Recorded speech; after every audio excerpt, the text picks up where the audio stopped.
To say that Jesus is 100% God and 100% man is to go in the face of everything that every messenger ever taught, even Jesus himself. Assalamu alaikum, peace be on all of you, whether Jew, Christian, Hindu, Buddhist, Muslim, or anything. We're all God's creation. We're all here on earth to glorify Him. And with that in mind, I'd like to start by saying, as always, Bismillah, in the name of God. As every action that we take can be a means to glorify God. So, God willing, He will accept these videos and they will be a means of enlightenment. I have given so much thought as to how I'm going to say this, what I'm going to do. I have recorded many videos, deleted them, edited them, almost uploaded them, and I have been too critical of myself because I am not a great orator and I tend to chase many rabbit trails or kangaroo trails. But I should not let that stop me from spreading the message that every messenger brought, teaching what every prophet taught, transferring what every scriptures have ever said, that God is one, and yes, that God is not a man. It is not my intention to offend Christians.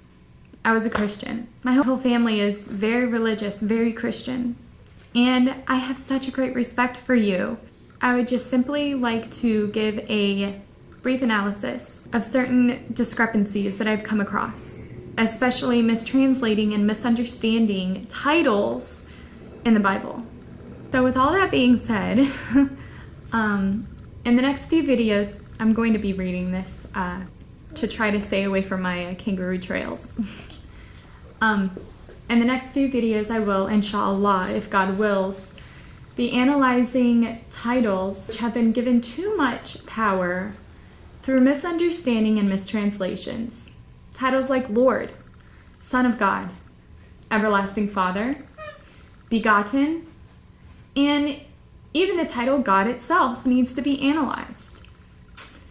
You may not think that mistranslating something as small as Lord in Greek or Kyrios is a point worth analyzing because, well, it by itself is not the underlining point in calling Jesus God.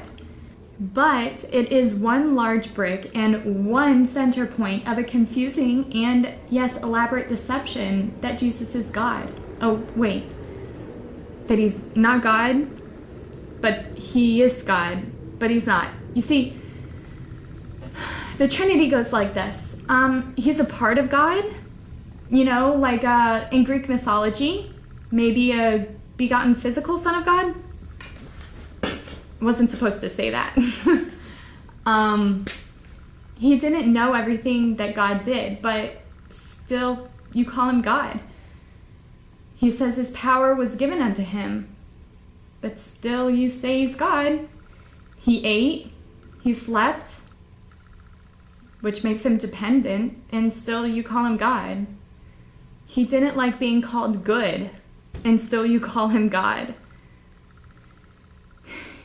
He prayed to God, but still you call Him God. He cried to God, but still you call Him God. I'm not trying to offend you. I'm just asking why. How can you take all of these things into account and still call Him God?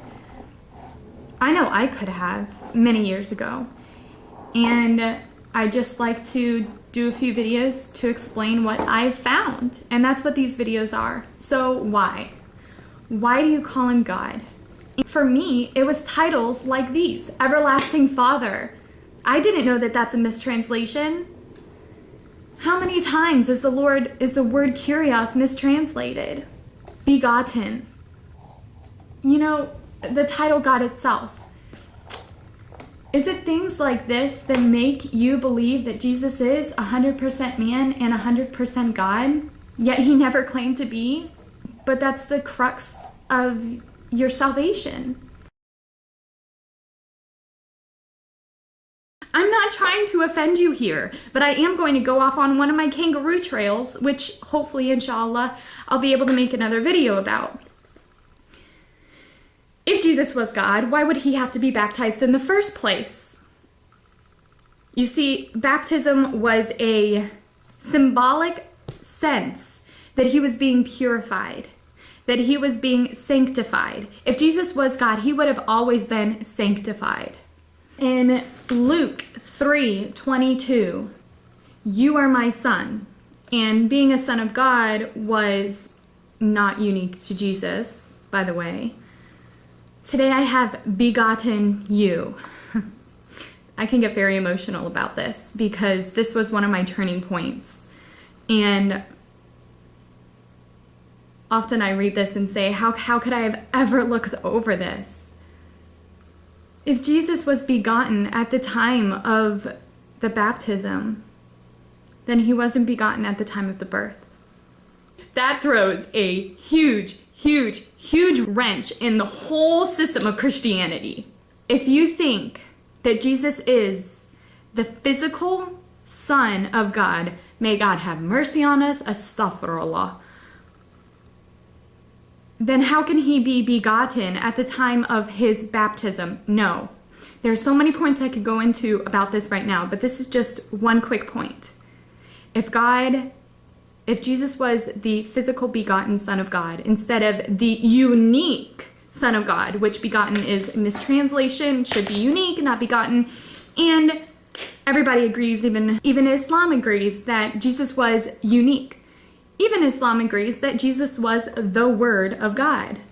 Because when Mary conceived, I'm going down the rabbit trail or the kangaroo trail, because when Mary became pregnant with Jesus, God said, be, and it is. Jesus was the Word of God. God said, be, and it is. Just like God said to Adam, be.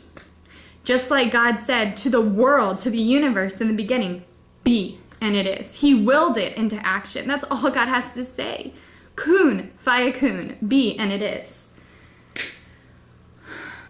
I will eventually put a link here to that video. He said, listen to him.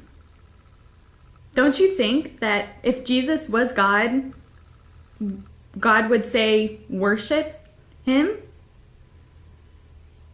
Don't you think if Jesus was God, and at this time of him being baptized, God would have said, worship him? Don't you think that if Jesus was God, God would have said, this is my human form?